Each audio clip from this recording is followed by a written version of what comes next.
আজকের এই ঈদ পুণ্যমিলনীর সম্মানিত সভাপতি, দীর্ঘদিন স্বৈরাচার বিরোধী আন্দোলন সংগ্রামে যিনি আমাদের নিউজ কভারেজ করতেন, আমার প্রিয় ভাই রেজা ভাই, মঞ্চে আজকে প্রধান অতিথির আসন অলঙ্কিত করেছেন, যিনি গত 17 বছরে আমরা যারা গণতন্ত্র এবং ভোটের অধিকারের জন্য লড়াই করেছিলাম, রাতের অন্ধকারে ডাকলেও যাকে পেতাম, সেই আমাদের প্রিয় নেতা, বিএনপি চেয়ারপারসন উপদেষ্টা মণ্ডলীর অন্যতম সদস্য, ঢাকা দক্ষিণ সিটি কর্পোরেশনের প্রশাসক, বীর মুক্তিযোদ্ধা জনাব আব্দুল সালাম ভাই।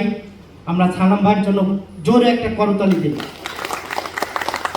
বিশেষ অতিথি হিসাবে উপস্থিত আছেন আমাদের সকলের প্রিয় আন্দোলন সংগ্রামের অন্যতম প্রতীক, ঢাকা মহানগর দক্ষিণ বিএনপির সংগ্রামী সাধারণ সম্পাদক মোস্তফা জামাল ভাই। উদ্বোধক হিসাবে যিনি আছেন, গত 17 বছরের গণতন্ত্র, মানুষের ভোটের অধিকারের জন্য একসঙ্গে লড়াই করেছিলাম, সবসময় রাজপথকে উজ্জীবিত করেছিল পেশাজীবী দলের সংগ্রামী সভাপতি জনাব আরিফুল ইসলাম আরিফ ভাই। তার জন্য আমরা করতালি দিচ্ছি। আরিফ ভাই, আমরা যখনই যে কোনো সংকটে পড়েছি, বিশেষ করে রাজনীতিক গণতন্ত্রের যে সংকট ছিল, সেই সংকটের পরিত্রাণের উপায় খুঁজে যখন বের করতাম, মুষ্টিময় কিছু মানুষ আমরা সেদিন রাজপথে লড়াই করতাম। তার মধ্যেই আমাদের আরিফ ভাইকে আমি ব্যক্তিগতভাবে অভিনন্দন জানাচ্ছি। আজকে এই ঈদ পুণ্যমিলনী যে অনুষ্ঠান, এই অনুষ্ঠানে যারা আছেন, যে সকল সাংবাদিক বন্ধুরা আছেন, সকলকেই আমরা চিনি। আমরা যখন দুর্দিনে রাজপথে লড়াই সংগ্রাম করতাম, ডিবি, পুলিশ, বিভিন্ন গোয়েন্দা সংস্থা আমাদেরকে বিভিন্ন জায়গায় ব্যারিকেড, নির্যাতন, নিপীড়ন করার চেষ্টা করতেন।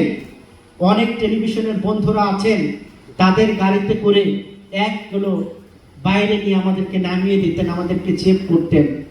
সেই দুর্দিনের সাংবাদিক বন্ধুদের কিন্তু ভোলা যাবে না। আমরা যদি মনে করি সুসময় এসেছে, আমাদের এই দুর্দিনের বন্ধুদেরকে ভুলে যেতে হবে। আবারও কিন্তু ভবিষ্যতে দুর্দিন আসতে পারে। কাজেই আমাদেরকে মনে রাখতে হবে, দুর্দিনের বন্ধুই প্রকৃতি বন্ধু, সুদিনের বন্ধু প্রকৃতির বন্ধু হতে পারে না। যাদের রাতের অন্ধকারে, আমি দেখেছি আমাদের বিএনপিতে আমাদের সাইরুল ভাই ছিলেন, রাত 3টা 2টা আমরা যখনই যে কোনো প্রোগ্রাম করতাম, আমরা ওনার কাছে পাঠিয়ে দিতাম, ওনারা আমাদের সাংবাদিক বন্ধুদের কাছে পাঠিয়ে দিতেন এবং আমাদের কাছে ভিডিও নিতেন। তখন কি একটা ভয়ঙ্কর সময় ছিল, সেখানে সকল পেশাজীবী মানুষের জন্য ভয়ঙ্কর সময় ছিল, সাংবাদিকদের জন্য, রাজনীতিবিদদের জন্য, পেশাজীবীদের জন্য, সকলের জন্য। সেই সংকট পরিত্রাণ করে আজকে আমরা একত্রিত হয়েছি, ঈদ পুণ্যমিলনী করছি। আজকে আমাদেরকে শপথ নিতে হবে। বিশেষ করে আমি প্রধান অতিথি যিনি আছেন তাকে দৃষ্টি আকর্ষণ করব। সুসময়ে বন্ধু পাওয়া যায়, দুঃসময়ের যে বন্ধুগুলো ছিল তাদেরকে নিয়ে আপনাদের ভাবনা করতে হবে।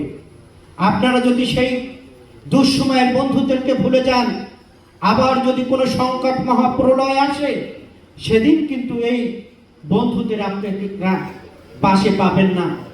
তাই আজকে সরকারে যারা আছে তাদেরকেও আমরা অনুরোধ করতে চাই, একজন রাজনৈতিক কর্মী হিসাবে আজকে যারা এই আয়োজন করেছেন তাদেরকে ধন্যবাদ জানাচ্ছি। আপনারা যখনই আমাদেরকে ডাকবেন, আপনাদের পাশে আমরা থাকবো। আপনাদের যে কোনো বিষয়ে আমাদের সাথে আলোচনা করবেন, আমরা আপনাদের পাশে আছি। গত 17 বছরে আপনারা আমাদেরকে ছায়া দিয়েছিলেন, আমরা মিলেমিশে গণতন্ত্রের জন্য রাজপথে লড়াই করেছিলাম। শুধু রাজনীতিবিদরাই কিন্তু কারাগারে যাননি, সাংবাদিক বন্ধুরাও কারাগারে গিয়েছেন, মামলা খেয়েছেন, নির্যাতন হয়েছেন, চাকরি হারিয়েছেন। আজকে সকলে মিলে একটি সুন্দর বাংলাদেশ গড়ব, এটা হতে হবে আমাদের শপথ। সবার আগে বাংলাদেশ, এই কথাটা মাথায় রেখে আমি যেই কথা বলে শেষ করতে চাই, আজকে সাংবাদিক বন্ধুদেরকে আমি অনুরোধ করতে চাই, আমাদের পার্শ্ববর্তী একটি দেশ ষড়যন্ত্রে লিপ্ত হচ্ছে।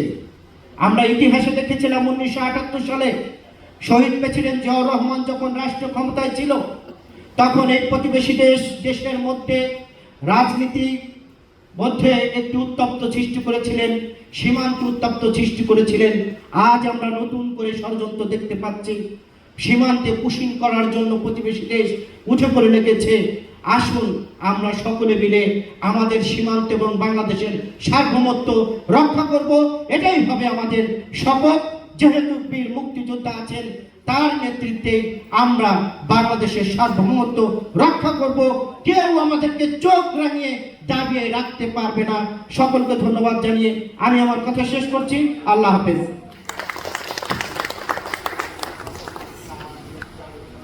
অন্যায় যে করে আর অন্যায় যে সহে, তব ঘৃণা যেন তিন সমদহে। রবীন্দ্রনাথ ঠাকুর।